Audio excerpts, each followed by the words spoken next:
जय श्री कृष्ण। दोस्तों, क्या आपने सुना है कि किसी स्त्री का विवाह किसी गधे के साथ हुआ था? यदि नहीं तो आइए आज इस कहानी के माध्यम से मैं बताने जा रहा हूं कि क्यों हुआ था एक राजकुमारी का विवाह एक गधे के साथ। आखिर बात क्या थी दोस्तों? स्वागत है आप सभी का एक बार अध्यात्म गुरु यूट्यूब चैनल में। जो लोग पहली बार हमारे चैनल को देख रहे हैं उनसे निवेदन है कि कृपया चैनल को सब्सक्राइब करके घंटी के निशान को दबा दें, ताकि जो भी नया वीडियो बनाऊं तो उसकी सूचना यानी उसका नोटिफिकेशन आपके मोबाइल पर सबसे पहले दिखाई दे और आप हमारे अच्छे वीडियो का मनोरंजन ले पाएँ। चलिए अब कहानी की तरफ आते हैं। दोस्तों आइए कहानी शुरू करते हैं। आप लोग टाइटल देखकर ही आश्चर्य में पड़ गए होंगे कि एक लड़की का एक गधे के साथ विवाह कैसे हो सकता है। तो घबराएं नहीं और बने रहें हमारे इस कहानी पर। दोस्तों इस कहानी से आपको बहुत बड़ी जानकारी होने वाली है। एक बार महाराज इंद्र का दरबार लगा हुआ था।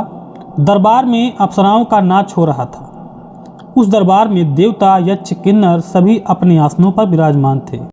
तभी वहां एक पुरोचन नाम का गंधर्व था जो उस दरबार में नाचने वाली अप्सराओं से सम्मोहित होकर उनसे एक अप्सरा के साथ अनैतिक हरकत कर दी, जो महाराज इंद्र को रास नहीं आई। उन्होंने काम के वशीभूत पुरोचन गंधर्व को धरती पर जाकर गधा हो जाने का श्राप दे दिया। देवराज इंद्र का श्राप सुनकर गंधर्व भय से कांपता हुआ बोला, महाराज मेरी मुक्ति का समय निर्धारित कर दीजिए। मैं इस श्राप से किस प्रकार मुक्त हो सकूंगा?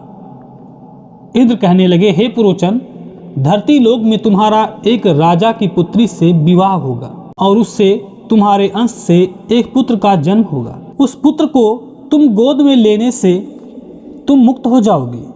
दोस्तों देवराज इंद्र के श्राप से पुरोचन गंधर्व स्वर्ग से नीचे गिर गया और धरती लोक में जाकर गधे के रूप में परिवर्तित हो गया।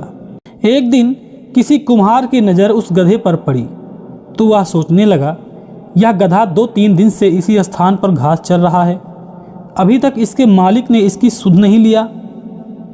यही सोचकर वह कुम्हार उस गधे को पकड़ लाया और उसे अपने बाकी गधों के साथ बंधवा दिया।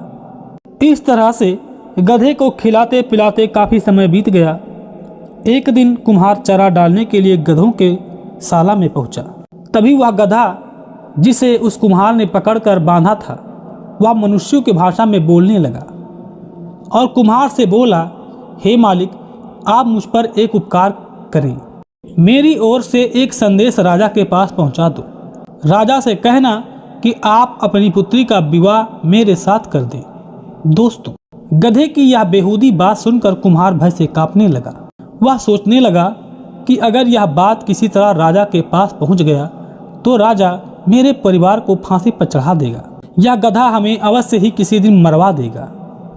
डर के मारे कुम्हार ने अपनी बात अपने पत्नी तक को नहीं बताया। धीरे धीरे समय बीता और कुछ दिन व्यतीत हुआ। एक दिन उस गधे ने वही बात कुम्हार को दोबारा बताई और कही, हे मालिक, कि अपने राजा से कहना कि वह अपनी राजकुमारी का विवाह मेरे साथ कर दें। दोस्तों इस बार तो कुम्हार अपने परिवार के साथ देश छोड़कर जाने की बात करने लगा। सोचने लगा, अगर यहाँ एक और दिन भी रहे तो वह गधा अवश्य ही हम सबको पूरे परिवार के साथ मृत्युदंड दिलवा देगा। यही सोचकर वह कुम्हार नगर छोड़कर जाने लगा। कहते हैं दोस्तों होता वही है जो विधाता ने पहले से ही निर्धारित कर दिया है। कुम्हार जब नगर छोड़कर जा रहा था तभी मार्ग में राजा के सिपाहियों ने उसे पकड़ लिया। एक कहावत है, घर के मारे बन गए और बन में भी लगी मिली आग। यह कहावत इस कुम्हार पर बिल्कुल सटीक बैठती है। सिपाहियों ने तो उसे इसलिए पकड़ा था कि वह राज्य छोड़कर क्यों जा रहा है। हमारे राजा के राज्य में उसे भला क्या दुख है, जबकि हमारे महाराज के राज्य में किसी प्राणी को कोई दुख नहीं है जो उसे देश छोड़कर बाहर जाना पड़े। सिपाही बोले, तुम्हें अपना दुख राजा को बताना होगा, तभी तुम यहाँ से जा सकोगे। दोस्तों सिपाहियों में कुम्हार को राजा के सामने पेश कर दिया। राजा ने कुम्हार से पूछा कि आपको और आपके परिवार को हमारे राज्य में क्या कष्ट है जो परदेश क्यों जा रहे हो? किसने तुम्हें दुख दिया है? दोस्तों डर से कांपता हुआ कुम्हार कहने लगा, हे अन्नदाता, मैं अपने दुख को भरे दरबार में नहीं बता सकता हूँ, इसलिए मुझसे आप एकांत में पूछ लीजिए।